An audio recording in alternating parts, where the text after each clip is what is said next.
Okey, ni di kawasan Abah Mak, ni semua di kawasan Ujung Tanjung, Durian Sebatang. Sini gambar, inilah Sungai Perak. Kita dapat tengok Sungai Perak di sini.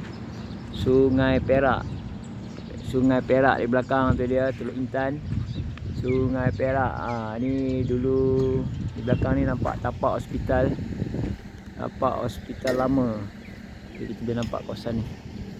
Okey, seterusnya kena pula. Ni belah sana dia. Nampak suasana Sungai Perak. Suasana Sungai Perak.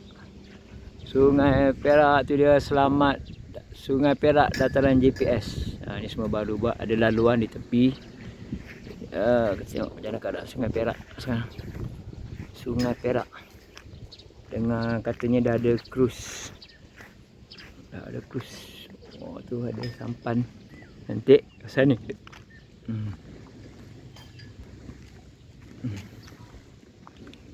Nanti kawasan ni. Okey, kita berada di Sungai Perak. Ya, ada nelayan. Nelayan Sungai Perak. Apa nelayan Sungai Perak? Nelayan Sungai Perak. Inilah dia Sungai Perak, di mana kadang kalau pertabalan Sultan Perak ada berlaku. Biasanya di kawasan sungai ni pun ada, antara kawasan-kawasan yang akan dilawatinya. Jadi dia hospital lama Teluk Intan, sekarang sudah jadi pusat kesihatan besar Teluk Intan. Inilah dia suasana di sepanjang Sungai Perak. Sungai Perak. Okay. Nampak sikit kawasan jeti di situ. Jeti.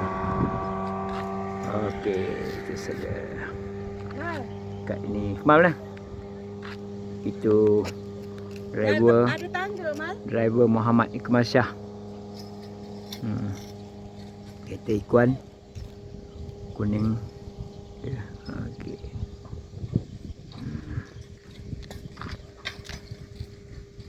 Sahabat Perak.